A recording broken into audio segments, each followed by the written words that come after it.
नमस्कार। जगतगुरु भगवान श्री कृष्ण जी के चरणों में कृतज्ञतापूर्वक वंदन करता हूँ। सनातन संस्था एवं हिंदू जनजागृति समिति की ओर से धर्म संवाद के इस विशेष कार्यक्रम में मैं कार्तिक सालुंके आप सभी का हार्दिक स्वागत करता हूँ। बंधुओं, पिछले कुछ दिनों से हमने हमारी जो शिक्षा व्यवस्था है इसके बारे में हमने यहाँ पर इस धर्म संवाद के कार्यक्रम में जानकारी हमने समझ कर ली। हमारी शिक्षा व्यवस्था कम्युनिस्टों ने कैसे नष्ट की ये हमने समझ कर लिया, और आदर्श शिक्षा व्यवस्था किस प्रकार से होनी चाहिए। तो हमारे यहाँ पर जो मनीषी होकर गए हैं, जो शिक्षा विद्वान होकर गए हैं, तो उनको अपेक्षित ऐसे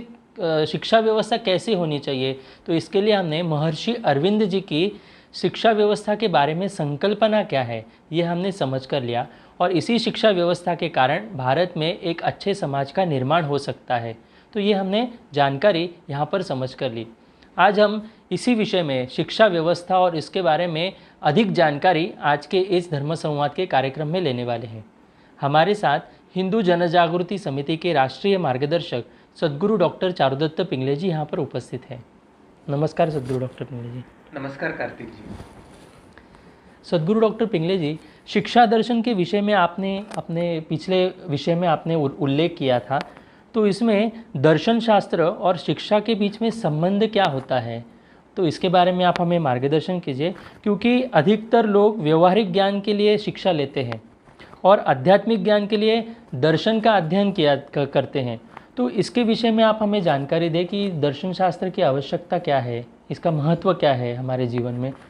शुरुआत में दर्शन अर्थात फिलॉसफी के बारे में आप हमें अवगत करवाएं। दर्शन अर्थात फिलॉसफी इस शब्द की जो उत्पत्ति है, मूलतः यह ग्रीक शब्द है और दो शब्दों के संधि से यह फिलॉसफी शब्द बना है, फिलोस तथा सोफिया। फिलोस का अर्थ है प्रेम अथवा अनुराग और सोफिया का अर्थ है ज्ञान। यानी फिलॉसफी का अर्थात दर्शन, इस शब्द का जो शाब्दिक अर्थ है वह ज्ञान के प्रति अनुराग अथवा प्रेम, यानी ज्ञान के प्रति आकर्षण या ज्ञान के प्रति प्रेम, और वो प्राप्त करने की प्रक्रिया जो है वो जिस माध्यम से समझाई जाती है उसे फिलॉसफी कहा जाता है। अगर इस दृष्टि से हम देखते हैं तो ज्ञान तथा सत्य की खोज करना तथा उसके वास्तविक स्वरूप को समझने की कला को दर्शन कहते हैं, तथा इस कला को प्रयोग करने वाला जो व्यक्ति है उसे दार्शनिक की संज्ञा दी जाती है। अब दर्शन का मतलब क्या है, दर्शन का विशिष्ट अर्थ क्या है, वह अभी हम समझ लेंगे। प्रत्यक्ष रूप में दर्शन का जो अर्थ है, यानी अमूर्त चिंतन करके, अमूर्त यानी जो दृश्य जगत है, ये मूर्त स्वरूप जो है, जो मूर्त जगत है या स्वयं का जो मूर्त रूप है, उस मूर्त रूप के पीछे जो हमारा अमूर्त स्वरूप है, तो उसका दर्शन करना, और उसके लिए अमूर्त चिंतन करके उस प्रयास से जिसके द्वारा हम आत्मा, ईश्वर, प्रकृति तथा संपूर्ण जीवन का एक रहस्य का उद्घाटन किया जा सकता है, ऐसे प्रक्रिया को दर्शन कहा जाता है। यानी अगर दर्शन का हम व्यवहारिक स्तर पे या बहिर्मुखता से बाह्यता करते हैं तो हमें जो कुछ दिख रहा है वो एक प्रकार का दर्शन ही है, मगर यह दर्शन शाश्वत है क्या? नहीं। ये दीवार है तो वो टूटेगी, यह टीवी है तो वो नष्ट होगा, यह कैमरा है वो नष्ट होगा,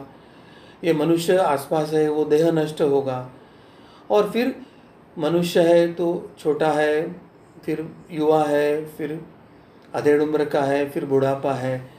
तो एक ही व्यक्ति का दर्शन निरंतर बदलते जाता है, फिर वो जीवित है, फिर मृत्यु के बाद देह नहीं है। तो यह जो बदलता हुआ दर्शन है, तो इसके पीछे अब सत्य दर्शन क्या है, अंतिम दर्शन क्या है, शाश्वत दर्शन क्या है। तो अगर इन भौतिक चीज़ों का देखते हैं तो कोई फिजिक्स वाला क्या कहेगा कि ये प्रोटॉन न्यूट्रॉन इलेक्ट्रॉन का एक कॉम्बिनेशन मात्र है। कोई क्या कहेगा कि इस देह रूपी की ऊर्जा मृत्यु के बाद वो अलग सूक्ष्म ऊर्जा में परिवर्तित हो जाती है, वो ऐसे कहेगा। तो जैसे विज्ञान एक बाह्य बातों में एक अंतिम सत्य की और अंतिम दर्शन की खोज कर रहा है, वैसे आत्मा स्वरूप हमारे संपूर्ण जीवन का जो रहस्य है वह जिस बातों से उद्घोषित होता है उसको दर्शन, और जिस माध्यम से उद्घोषित होता है उसे दर्शन शास्त्र कहा जाता है। और वो जो उद्घोषित करता है, जो उसका प्रणेता है, उसे दार्शनिक कहा जाता है। तो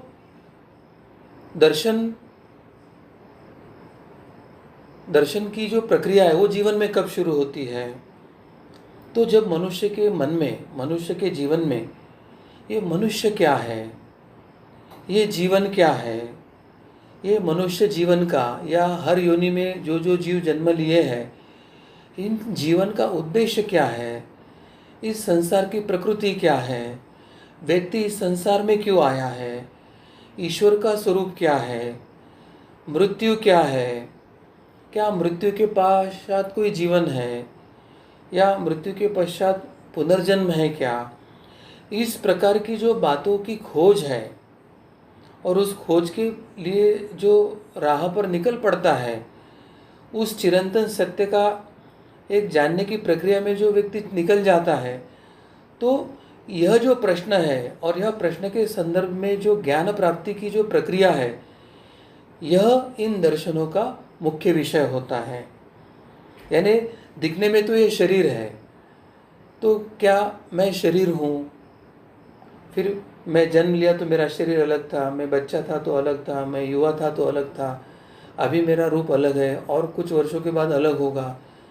तो फिर मैं जो मेरे रूप का, मेरे शरीर का दर्शन कर रहा हूँ वो तो बदलता हुआ है और वो तो अशाश्वत है, और मृत्यु के बाद तो ये तो दफना दिया जाएगा, नहीं तो जला दिया जाएगा। यानी हिंदू परंपरा में तो जलाते हैं, परंतु अन्य परंपरा में दफनाया जाता है। तो फिर ये क्या, ये जो दर्शन है देह का, क्या वो सत्य है? वो नहीं है। फिर जो नहीं दिखता है, जो अमूर्त है, जो विचारों के रूप में रहता है, वो दर्शन क्या है? ये विचार आते कहाँ से, ये दिखते क्यों नहीं, मगर मन में समझते कैसे है, फिर व्यक्त करने के लिए वाचा क्यों लगती है। तो ऐसे करते करते हम जैसे जैसे अपने अंदर मेरे स्वस्वरूप, मेरे सत्य की, मेरे आत्मस्वरूप की, मेरे शाश्वत स्वरूप की खोज शुरू करते हैं और हमारा आत्मदर्शन, ब्रह्म दर्शन की तरफ हमारा प्रवास होता है, कि जिसके बाद हमारे दर्शन में कोई बदलाव नहीं आता है। वो ना तो काल के कसौटी में बदलता है, ना तो समय के, ना तो परिस्थिति के, ना तो व्यक्ति के, तो वह शाश्वत होता है। तो व्यक्ति को अपने स्वरूप की, शाश्वत स्वरूप के दर्शन की प्रक्रिया, और वह भी मैं कौन हूँ, कहाँ से आया हूँ, क्यों आया हूँ, मेरे जीवन का उद्देश्य क्या है, क्या जन्म क्या है, मृत्यु क्या है, जीवन क्या है, मृत्यु के पश्चात कोई जीवन होता है क्या, पुनर्जन्म होता है क्या। तो इन सभी प्रश्नों के खोज के माध्यम से जो प्रक्रिया शुरू होती है, और फिर इस सत्य ज्ञान के आधार के मार्ग में जाकर हमें जब उसका प्राप्त होता है सत्य ज्ञान, तो यह जो सब विषय है वो दर्शन का होता है, और जो अंतिम सत्य दर्शन है वही हमारा इसका फल होता है, और यह जानने की प्रक्रिया करता है, उसे ही दार्शनिक कहा जाता है। तो यह मूलतः दर्शन का स्वरूप होता है। अब दर्शन का व्यापक अर्थ क्या है? बहुत बार ऐसे लगता है कि कोई दर्शन या दार्शनिक ये कोई सामान्य व्यक्ति से अलग है, या दार्शनिक कोई फिलोसोफर है वो कोई अलग व्यक्ति और सामान्य व्यक्ति अलग होता है। ऐसे बिल्कुल नहीं है। व्यापक रूप में दार्शनिक यह कोई भिन्न वर्ग भी नहीं है और वो किसी सामान्य व्यक्ति से अलग भी नहीं है। वे सभी व्यक्ति दार्शनिक है जो किसी न किसी रूप में सत्य की खोज करते ही हैं।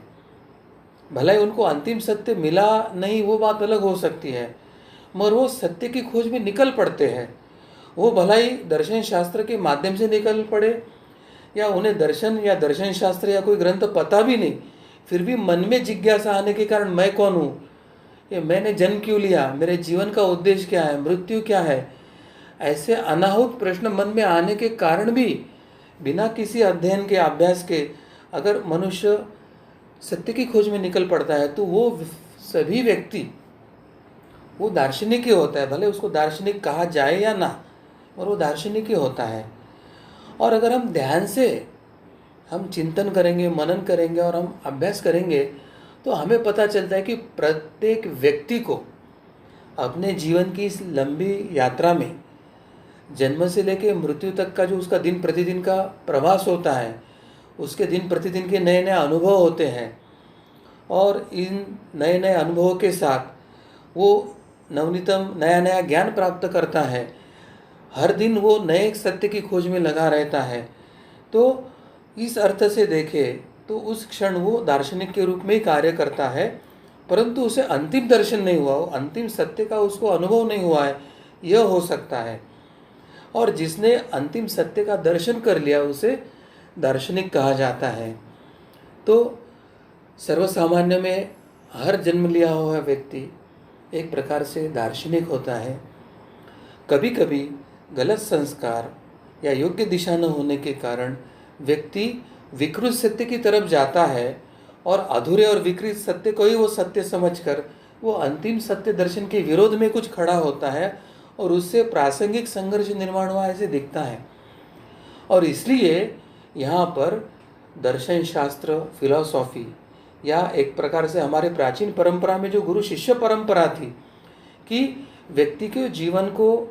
गुरु परंपरा अपने व्यक्तिगत आचार से, अपने व्यक्तिगत रोल मॉडल से, एक अध्ययन के स्वरूप में, एक पाठ्यक्रम के स्वरूप में वह बचपन से ही बच्चों को संस्कार करके उसको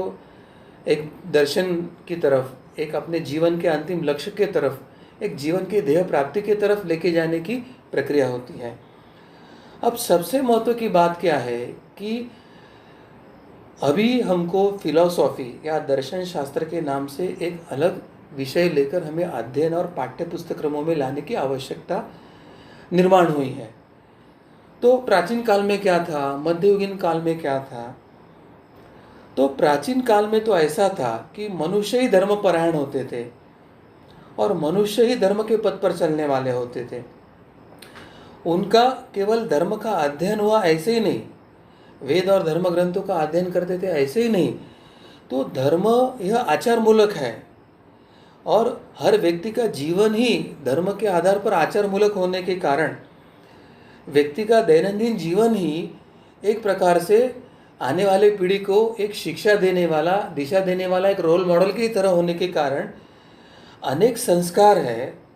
वो पाठ्यक्रमों में सिखाने की आवश्यकता ही नहीं होती थी। अपने माता पिता, दादा दादी, नाना नानी या संयुक्त परिवार के माध्यम से बचपन में ही उनको अव्यक्त या अनौपचारिक तौर पर धर्म की शिक्षा, आचारों की शिक्षा अपने आप दी जाती थी। तो प्राचीन काल में अलग से धर्म के आधार पर दर्शन शास्त्र या फिलॉसफी सिखाने की आवश्यकता नहीं होती थी। और जैसे जैसे सत्वगुणी प्रवृत्ति सत्वरज रजतम की तरफ बढ़ना शुरू हो गई, धर्म का प्रभाव कालानुसार कम होने लगा, मनुष्य की बुद्धि जड़ होने लगी और धर्म को ग्रहण करने की क्षमता उसकी कम होने लगी। तो धीरे धीरे काल की गति में उनको दर्शन शास्त्र, उपनिषद इनका अध्ययन करके प्रारंभ में फिर गुरुकुलों की निर्माण हुई, फिर धीरे धीरे अभी विद्यालय, विश्वविद्यालयों का निर्माण हुआ और अभी तो दर्शन शास्त्र और फिलॉसफी नाम के विषय को ही सिखाने की आवश्यकता पड़ रही है। तो इस तरह से यह दर्शन शास्त्र या फिलॉसफी यह एक वर्तमान युग का एक बड़ा वो पाठ्य पुस्तक्रमों का एक शिक्षा पद्धति का एक भाग हुआ है। जी सद्गुरु डॉक्टर पिंगले जी, आपने अभी दर्शन अर्थात फिलॉसफी के बारे में हमें यहाँ पर मार्गदर्शन किया, तो अभी दर्शन की विशेषताएं भी क्या क्या है वो भी आप हमें बताएं। जी, दर्शन की क्या विशेषता है वह भी हम अभी समझ कर लेंगे, क्योंकि दर्शन के जन्म जो है वो व्यक्ति के अनुभव तथा परिस्थिति के अनुसार ही होता है। यही नहीं, इसका विज्ञान के साथ भी घनिष्ठ संबंध है। तो अनुभव तथा परिस्थिति के अनुसार ये दर्शन कैसे होता है उसके बारे में हम प्रारंभ में समझ कर लेंगे। दर्शन की पहली विशेषता तो यही है कि इसका जन्म व्यक्ति के जीवन में आने वाले अनुभव है या उस समय जो जो परिस्थिति रहती है उसके अनुसार वो होता है, और व्यक्ति और परिस्थिति के अनुसार वो अलग अलग भी हो सकता है। और यही कारण है कि संसार के भिन्न भिन्न व्यक्तियों ने समय समय पर अपने अपने जो अनुभव आए हैं तथा जिस समय जो परिस्थिति थी उन परिस्थितियों के अनुसार भिन्न भिन्न प्रकार का जीवन दर्शन को अपने जीवन में अपनाया और अंतिम सत्य का दर्शन किया है। तो सामान्यतः हमारे हिंदू धर्म में, सनातन धर्म परंपराओं में मूलतः एक तत्व ही बताया गया है कि जितने व्यक्ति उतनी प्रकृतियाँ उतने साधना या अंतिम सत्य के या मनुष्य जन्म के ध्येय के मार्ग होते हैं। यानी एक प्रकार से देखें तो हर व्यक्ति के अनुरूप, क्योंकि हर व्यक्ति की परिस्थिति अलग होती है, आध्यात्मिक जो उसकी है, त्रिगुणात्मक स्थिति है, कर्म प्रारब्ध है, संचित है, उसके गुण वैशिष्ट्य है, संस्कार है, सब अलग अलग होते हैं। तो जितनी व्यक्तियाँ है उतने भी दर्शन निर्माण हो सकते हैं। प्रारंभ में तो कुछ सामान्य एक ही मार्ग से जाते हैं, फिर हर व्यक्ति का मार्ग बदल जाता है। तो यह हमें जानने की आवश्यकता है कि हर व्यक्ति के अनुभव और परिस्थिति के अनुसार भिन्न भिन्न जीवन दर्शन हो सकता है और उसको अपनाया जा सकता है। अब ये जो व्यक्ति है जिन्होंने अपने अपने दर्शन में केवल सैद्धांतिक रूप से विश्वास ही नहीं किया अपितु उसको कार्य रूप में परिणित भी किया और उस पर आगे क्या किया, उन्होंने उसको लिखित अथवा भाषित रूप में दूसरे लोगों तक पहुंचाने के लिए अथक प्रयास भी किया है। यानी उस दार्शनिक का ये सबसे बड़ा कार्य है। यानी बहुत से लोग अलग अलग जीवन दर्शन अपनाते हैं, अंतिम सत्य का दर्शन भी करा के लेते हैं, परंतु वो होने के बाद वो उसी में रममाण होकर रह जाते हैं। मगर कुछ ऐसे जो समष्टि व्यक्तिमत्व होते हैं जो केवल अपने अंतिम सत्य दर्शन से समाधानी नहीं होते, उन्हें लगता है कि समाज भी इस राह पे चलकर अंतिम सत्य का दर्शन करे, तो वो उस दर्शन को एक सैद्धांतिक रूप से वो लिखते हैं।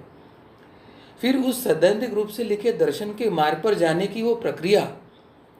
और प्रक्रिया उसको भी लिखते हैं और उसको ग्रंथ के स्वरूप में लोगों तक पहुंचाते समय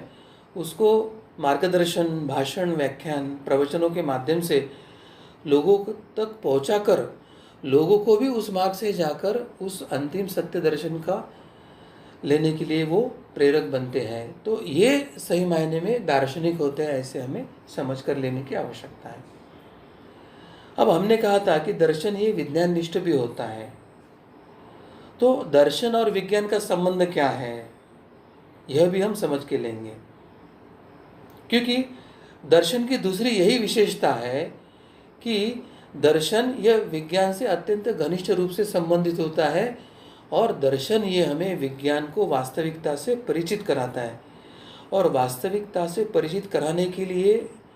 के ही कारण इसे विज्ञान भी कहा जाता है। यदि जीवन की वास्तविकता का हमें ज्ञान नहीं होगा तो दर्शन के लिए उसने जो सत्य, अंतिम सत्य को निर्धारित किया है उसका खोज करना ही कठिन हो जाता है। यानी हमने कुछ तो ध्येय निश्चित किया है, अंतिम सत्य की खोज का एक प्रयास सिद्ध किया है, मगर वो वस्तुनिष्ठ नहीं है, वो आचरणशील नहीं है, वो मनुष्य को उस मार्ग पर चलने के लिए उपयोगी नहीं है, तो कैसे खोज कर पाएगा। तो इसका मतलब है वो आचरणशील है, उस मार्ग पर क्रमण करने के लिए वो उपयुक्त है, इसका मतलब है वो विज्ञान युक्त है। यानी उस प्रकार का आचरणशील और कृति करके व्यक्ति आगे आगे बढ़ेगा तो उसे उस अंतिम सत्य के खोज का उसका प्रयास पूर्ण होगा। और इसलिए दर्शन यह विज्ञान से अत्यंत निगडित होता है, विज्ञान यानी वास्तविकता से अत्यंत निगडित होता है। और अगर इस दृष्टि से हम देखते हैं तो जो प्रत्येक शिक्षक है, पूर्वीय काल में तो थे ही, मध्यकाल में कुछ प्रमाण में थे, मगर आधुनिक काल में इसका हमें नहीं है ऐसे पता चलता है, परंतु इस दृष्टि से अगर देखते हैं तो शिक्षक को केवल विज्ञान का नहीं तो विज्ञान तथा दर्शन दोनों का अध्ययन करना परम आवश्यक है। जिस शिक्षक को दर्शन की दिशा है और जिस शिक्षक को विज्ञान का ज्ञान है और दोनों को एकत्रीकरण करके वो दर्शन सिद्धांत और समाज के सामने रख के मनुष्य को एक कृतिशील आचरण करके उस अंतिम सत्य अंतिम दर्शन की खोज करने के लिए जो सहायता करता है, वही सही शिक्षक है। आज भारत में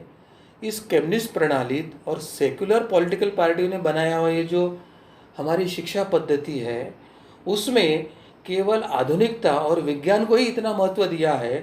कि दर्शन और आध्यात्मिकता को उन्होंने वहाँ से पूरा अलग थलग करके रखा है, और करके विज्ञान है और भौतिक लक्ष्य है। परंतु मनुष्य यह केवल भौतिक इकाई नहीं है, मनुष्य यह एक आध्यात्मिक इकाई है। भौतिक इकाई यानी क्या? जैसे कोई किसी 2 व्हीलर कंपनी की फैक्ट्री है, समझ लो कि हीरो होंडा बनाने की फैक्ट्री है, तो यहाँ से सब रॉ मटेरियल डाल के उसके स्पेयर पार्ट्स बनाकर जब अंतिम निकलते हैं तो हीरो होंडा का एक मॉडल निकलता है जो सभी मायने में सरीका होता है। तो यह विज्ञान हो गया। परंतु 2 स्त्री पुरुष यानी जो पति पत्नी एकत्रित आते हैं तो उनसे निर्माण होने वाला बच्चा सभी का एक जैसा नहीं होता है, और एक ही माता पिता के संबंध से निर्माण होने वाले जो अनेक बच्चे हैं, वो माता पिता एक होने के बाद भी बच्चे अलग अलग प्रकृति के होते हैं, वो एक जैसा नहीं होता है। तो विज्ञान किसे कह सकते हैं कि एक तरह की जो प्रक्रिया होती है और जिसका आउटपुट एक ही निकलता है, वो विज्ञान हो गया। और मनुष्य एक आध्यात्मिक इकाई है, उसको एक आध्यात्मिक, आदि भौतिक और आदि आध्यात्मिक दोनों स्तर का अस्तित्व है, और विज्ञान के माध्यम से उसके आदि भौतिक जो अवधारणा है या आदि भौतिक जो उसकी नीड्स है, आवश्यकता है, वो तो पूर्ण हो सकती है, पर उसके मन में आने वाले प्रश्न जो है, मैं कौन हूँ, मैं क्यों आया हूँ, मेरे जीवन का लक्ष्य क्या है, मेरा शाश्वत स्वरूप क्या है, क्या मृत्यु है, मृत्यु के पश्चात क्या जीवन है, पुनर्जन्म है, इसका उत्तर देने की क्षमता विज्ञान में न होने के कारण आज का ये युवा, उसके मन में अशांति, अस्वस्थता और वो एक भटका हुआ है ऐसे दिखाई देता है। तो प्राचीन भारतीय परंपरा के दृष्टि से हो या योगी अरविंद जी के शिक्षा दृष्टि से हो, जो सच्चा शिक्षक है उसको विज्ञान तथा दर्शन यह दोनों का अध्ययन करना परम आवश्यक है। जिस प्रकार के सामाजिक, आर्थिक तथा राजनीतिक वातावरण में व्यक्ति रहता है, उसके अनुसार ही हम सत्य को स्वीकार करते रहते हैं तथा अन्य व्यक्तियों को अपने विचारों और विश्वासों से हम प्रभावित करने का प्रयास करते हैं, और अन्य व्यक्तियों को अपने विचार और विश्वासों से प्रभावित करने के लिए हम भिन्न भिन्न रीतियों का सहारा लेते रहते हैं। तो यह शिक्षा की पृष्ठभूमि है, और प्रत्यक्ष में अनुभव और परिस्थिति, इनके आधार पर ये जो है उसमें निरंतर परिवर्तन होता है, और दर्शन ये जो है वो विज्ञान से संबंधित है, और विज्ञान से उसको निष्ठ होने के कारण, विज्ञानता यानी उसको प्रैक्टिकलता यानी प्रयोगशीलता होने के कारण यह दर्शन की अंतिम सत्य की खोज के लिए अनुकूलता होती है। तो यह कुछ वैशिष्ट्य जो है ये दर्शन के वैशिष्ट्य है।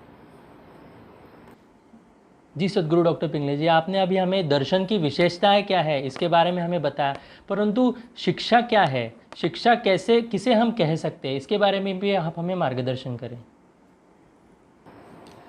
जी कार्तिक जी, अभी हम शिक्षा क्या है वह भी समझ कर लेंगे। साधारण ये आधुनिक काल में या ये विज्ञाननिष्ठ है, बुद्धिनिष्ठ है, जो स्वयं को प्रोग्रेसिव या कम्युनिस्ट कहते हैं, वे शिक्षा को एक जड़ मानते हैं। परंतु हमारी प्राचीन भारतीय परंपरा में हम शिक्षा को जड़ नहीं मानते, अपितु शिक्षा एक चेतन या स्वेच्छित एक द्विमुखी प्रक्रिया है। यानी ये केवल जड़ को नहीं, तो आपकी चेतना को भी विकसित करने की क्षमता रखने वाली और अनेक आयामों में व्यक्तित्व का विकास करने वाली एक प्रक्रिया है, ऐसे हमारा प्राचीन शिक्षा विज्ञान कहता है। और इस दृष्टि से अगर देखते हैं तो ये शिक्षा पद्धति में 2 व्यक्तियों का होना परम आवश्यक है, 2 इकाइयों का होना परम आवश्यक है। एक है शिक्षक और दूसरा है बालक या विद्यार्थी। जब तक ये 2 इकाई नहीं है और उसका परस्पर समन्वय नहीं है, तब तक ये कार्यान्वित होना कठिन है। अब शिक्षक के स्वयं के कुछ आदर्श होते हैं, उसके स्वयं एक मूल्य, नैतिक मूल्य होते हैं तथा उसके एक विश्वास या आस्था होती है, और वो उसके जीवन में, उसके आचरण से, उसके बोलने में, चलने में जब प्रकट होती है, तो शिक्षक के इस गुण और आचरण का उसके सानिध्य में जो बालक है, उसके सानिध्य संपर्क में जो विद्यार्थी है, उस विद्यार्थी को ये सब बातें निरंतर प्रभावित करते रहती है। अगर दूसरे शब्दों में अगर देखना है तो इस परिप्रेक्ष्य में शिक्षक एक दार्शनिक की भूमिका निभाता है, और शिक्षक अपने दर्शन के अनुसार, उसके अनुभव और परिस्थिति के अनुसार, उसने जो प्रयोगशीलता से जो उसके स्तर का जो एक सत्य का ज्ञान किया है, उसके अनुसार वो अपने संपर्क में, सानिध्य में आए हुए बालक को, विद्यार्थियों के जीवन को, उसके जो विविध आयाम है, उसके व्यक्तिमत्व के जो विविध पहलू है, उसको प्रभावित करके, उसको विकसित करके अपने इस बालक को, अपने इस विद्यार्थी को, उसने जो अपने जीवन का एक वांछित लक्ष्य रखा है, उसने जो अपने जीवन का एक ध्येय निश्चित किया है, तो वह प्राप्त करने के लिए अनुकूलता वो प्रयास प्रदान करते रहता है। तो एक प्रकार से शिक्षा यह प्रत्यक्ष साधन है। किसका साधन है? शिक्षा यह प्रत्यक्ष साधन है जिसके द्वारा दर्शन के लिए निर्धारित किए गए लक्ष्यों को प्राप्त किया जा सकता है। यानी जो बालक, जो विद्यार्थी अपने जीवन दर्शन के लिए उसने जो कुछ ध्येय प्राप्त किया है, चाहे भौतिक लक्ष्य हो या चाहे आध्यात्मिक लक्ष्य हो, तो वह ध्येय प्राप्ति के लिए वो अपने शिक्षक के सानिध्य में आता है, और शिक्षक के औपचारिक और अनौपचारिक अस्तित्व से वो प्रभावित होकर वो अपने जीवन के ध्येय को, जीवन के लक्ष्य को, दर्शन के निर्धारित के लक्ष्य को प्राप्त करने के लिए वो अनुकूल होता है। अभी हम दर्शन तथा शिक्षा का क्या संबंध है वो भी संक्षेप में जानकर लेंगे। कभी कभी ऐसे लगता है कि दर्शन तथा शिक्षा की हम अलग अलग व्याख्या करें क्या, या उसके अलग अलग व्याख्या करने से स्पष्ट हो जाता है कि दोनों का जो लक्ष्य है, चाहे शिक्षा हो या दर्शन हो, वो व्यक्ति को सत्य का ज्ञान कराना यही है, और व्यक्ति को सत्य का ज्ञान कराना ये लक्ष्य है, मगर परंतु उसमें से उस व्यक्ति के जीवन को विकसित करना, और केवल भौतिक नहीं तो आध्यात्मिक परिप्रेक्ष्य में भी अत्युच्च विकसित करके मानस से अतिमानस अवस्था, यानी मनुष्य से एक दिव्यता की तरफ जाना, यह साध्य करना, यह दर्शन और शिक्षा का मुख्य लक्ष्य है। और ऐसी दशा में यही कहना उचित होगा कि दर्शन और शिक्षा का केवल घनिष्ठ संबंध है ऐसे ही नहीं, तो वो दोनों एक दूसरे पर आश्रित है। क्योंकि दर्शन यह मनुष्य को ध्येय देता है, दर्शन मनुष्य के अंतिम सत्य का दर्शन के लिए वो कुछ जिज्ञासा या प्रश्न निर्माण करता है, तो शिक्षा यह प्रायोगिक स्तर पर प्रत्यक्ष कौन से कृति और आचरण के माध्यम से उस अंतिम लक्ष्य को प्राप्त करने का आपको संभावना है, उस मार्ग को शिक्षा दिखाती है। यानी ध्येय और मार्ग या साधन और साध्य, इस दृष्टि से अगर हम इसको देखते हैं तो दर्शन एक तरह से हमारा ध्येय होता है और शिक्षा ये मार्ग होता है। दर्शन यह साध्य है तो शिक्षा यह साधन है, और दोनों एक दूसरे के बिना अधूरे हैं, और इसलिए दोनों एक दूसरे पर आश्रित है, यह भी हमें समझ कर लेने की आवश्यकता है। इसलिए अगर हम ये मानते कि वो एक ही कॉइन के दो बाजू है, यह अगर हम कह सकते तो वो उत्तम होगा। अब हम यह समझ कर लेंगे कि किन कारणों से शिक्षा दर्शन पर आश्रित है या दर्शन शिक्षा के बिना अधूरा है। तो दर्शन जो है वो व्यक्ति को या समाज को या राष्ट्र को उसके जीवन के वास्तविक लक्ष्य को निर्धारित करने के लिए, वो ध्येय निश्चित करने के लिए वो सहायता करता है, और वह ध्येय साध्य करने के लिए जो साधन है, मार्ग है, वो शिक्षा के द्वारा प्राप्त करना होता है। अब जो दूसरी बात आती है इसमें कि दर्शन जो है वो शिक्षा के विभिन्न अंगों को प्रभावित करता है। कुछ विद्वानों का मत है कि दर्शन तथा शिक्षा एक ही सिक्के के दो पहलू हैं। जो एक ही वस्तु के दो विभिन्न दृष्टिकोणों को व्यक्ति के सामने प्रस्तुत है, परंतु वे एक दूसरे में अंतर्निहित है, यानी उसको अलग ही नहीं मान सकते हैं। शिक्षा के अनेक पहलू को प्रभावित करता है। इसका मतलब क्या है कि शिक्षा के जो अनेक पहलू हैं, वो अनेक पहलू से वह एक ही दर्शन और एक ही लक्ष्य की तरफ लेके जाते हैं, एक ही सत्य दर्शन की तरफ वो लेके जाते हैं। तो ऐसे जो होती है वो शिक्षा और दर्शन की अंतर्निहितता होती है। अब तीसरा जो महत्व की बात है कि इतिहास इस बात की साक्षी है कि प्रत्येक समय में जो महान दार्शनिक हुए थे, वे ही महान दार्शनिक वे शिक्षा शास्त्री भी हुए थे। यानी दार्शनिक अलग और शिक्षा शास्त्री अलग, ऐसे होना बड़ा कठिन है, क्योंकि जिसने व्यक्तिगत जीवन में दार्शनिक बनकर किसी दर्शन के आधार पर एक अंतिम सत्य का अगर उन्होंने दर्शन या ध्येय प्राप्त कर लिया है, तो ऐसे व्यक्ति अधिकतर वे समष्टि पिंड के होने के कारण उन्होंने जो व्यक्तिगत जीवन का ध्येय प्राप्त किया है, वही समाज को दिशा देने की तड़प रखते हैं, वही दिशा देने की प्रेरणा बनते हैं, और वो शिक्षा शास्त्री बनकर समाज को दिशा दर्शन के लिए आते हैं। उदाहरण के तौर पर चाहे प्लेटो हो, सुकरात हो, रूसो हो, टैगोर हो या अरविंद घोष हो, ये सभी जो महान दार्शनिक थे जिन्होंने व्यक्तिगत जीवन में साधना के माध्यम से एक अंतिम सत्य या अपने एक अंतिम लक्ष्य का जिन्होंने दर्शन किया था, प्राप्त किया था, वे बाद में एक उच्च कोटि के शिक्षाविद बनकर समाज में स्थापित है। और उन्होंने समाज को एक ऐसी शिक्षा की दृष्टि दिया जिसके माध्यम से हजारों, लाखों, करोड़ों और अनेक काल तक, अनेक सैकड़ों वर्ष तक उन्होंने शिक्षा पद्धति को, शिक्षा परंपरा को दिशा दर्शन दिया है। तो ये उच्च कोटि के दार्शनिक एक महान शिक्षा शास्त्री भी करके मान्यता प्राप्त हुए थे। और इन सभी दार्शनिकों ने अपने अपने दर्शन को क्रियात्मक यानी व्यवहारात्मक रूप देने के लिए,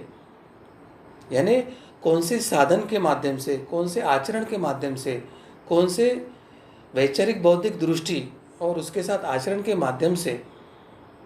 वो अंतिम लक्ष्य प्राप्त हो सकता है, और वो समाज को बताने के लिए, वो समाज को सिखाने के लिए उन्होंने शिक्षा का ही सहारा लिया। उन्होंने ग्रंथ लेखन किया, उन्होंने व्याख्यान लिए, उन्होंने प्रवचन लिए, उन्होंने विद्यार्थी या शिष्य निर्माण किए, और इनके माध्यम से निरंतर उस दर्शन को समाज में प्रसारित करते करते समाज को, व्यक्ति को अंतिम लक्ष्य के तरफ, जीवन के ध्येय के तरफ एक आध्यात्मिक परिप्रेक्ष्य में विकसित करने की प्रक्रिया उन्होंने शुरू किया था। क्योंकि भौतिक शिक्षा से भौतिक जीवन सुसाय होता है, अन्न वस्त्र निवारण, और कुछ जीवन सुसाय होने के लिए जो कुछ आपको कुछ साधन सामग्री लगती है, उससे आपका बाह्य जीवन तो सुखी समाधानी हो सकता है, परंतु मन को स्थिर होना, अस्वस्थता, अशांति से उसको शांत और स्थिर बनाना, मन में सुख दुख से परे जाके मन को स्थिरता से लाकर एक शांति, आनंद की अनुभूति आना, यह जो प्रक्रिया है वो आध्यात्मिक विकास, आध्यात्मिक परिप्रेक्ष्य के कारण संभव ही नहीं होती है। और इसलिए जो भी व्यक्ति विश्व शांति की बात करता है, व्यक्ति के जीवन में शांति की बात करता है, एक सुखी समाधानी सुजलाम सुफलाम समाज और राष्ट्र की कल्पना करता है, और वो अगर केवल भौतिक ही आधुनिक शिक्षा का विचार कर रहा है, तो वो सबसे बड़ा अज्ञानी है। उसको हम शिक्षाविद नहीं मान सकते, उसको इंटेलेक्चुअल या बौद्धिक प्रगल्भता नहीं मान सकते हैं। और जिसको यह समझ में आया कि मनुष्य के भौतिक जो उसकी आवश्यकता है वो पूर्ण होने के बाद जब वो अपने आध्यात्मिक आवश्यकता की तरफ मुड़ता है, और ऐसी स्थिति में उसको आध्यात्मिक विकास की तरफ लेके जाने वाली शिक्षा उसको सहायभूत ना हो, कोई दर्शन शास्त्र उसे अंतिम लक्ष्य की तरफ जाने के लिए अगर उसे मार्ग नहीं दिखा रहा है, तो ऐसे व्यक्ति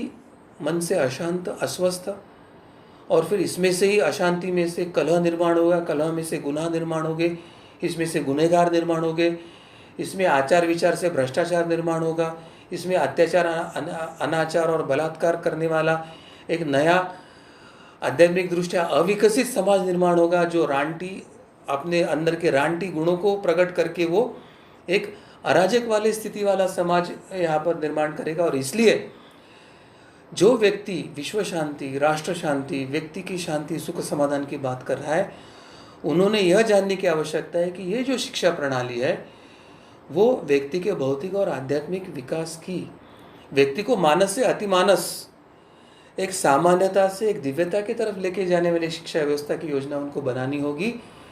और भौतिक आवश्यकताओं के बाद उसकी आध्यात्मिक आवश्यकता की पूर्तता करने वाली एक शिक्षा प्रणाली की विकास की आवश्यकता है। और वही समझने के लिए आज हम भारत में आमूलचूर शिक्षा पद्धति में परिवर्तन चाहते हैं, प्राचीन भारतीय परंपरा की शिक्षा पद्धति को पुनर्स्थापित करना चाहते हैं, पूर्वीय दर्शन और आधुनिक भौतिक का दोनों शिक्षा का एक मिलन करके एक नई शिक्षा को परिपूर्ण प्रणाली को स्थापन करने का प्रयास करना चाहते हैं, जिससे ऐसे अध्यात्म प्रवण समाज का निर्माण हो, एक दिव्य, एक राम राज्य के लिए अनुकूल ऐसे समाज का निर्माण हो। और फिर जहाँ सात्विक समाज हो तो सात्विक राज्य करता है, तो सात्विक समाज और सात्विक राज्य करता और धर्माधिष्ठित राज्य प्रणाली, इन तीन इकाइयों के साथ एक आदर्श राज्य व्यवस्था और विश्व को एक कुटुंब बनाने की प्रक्रिया शुरू हो जाएगी। और ऐसी प्रक्रिया से ही सही मायने में राम राज्य की स्थापना होगी। यह समझकर हमें इस प्रयास के लिए प्रयत्न करने की आवश्यकता है। मैं प्रभु श्री रामचंद्र और भगवान श्री कृष्ण जी के चरणों में, परात्पर गुरुदेव जी डॉक्टर आठवले के चरणों में यही प्रार्थना करता हूँ कि इन सब लक्ष्यों को प्राप्ति करने के लिए आप ही हमें सद्बुद्धि दे, आशीर्वाद दे और आप ही हमसे ये कार्य करवा लीजिए, हमारा उद्धार कीजिए।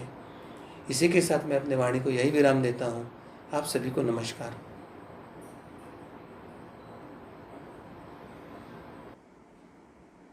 जी सद्गुरु डॉक्टर पिंगले जी, आपने अभी जो हमें यहाँ पर मार्गदर्शन किया, तो इसमें दर्शन क्या है, शिक्षा क्या है, इनका आपस में परस्पर में संबंध क्या है, ये हमने यहाँ पर समझ कर लिया।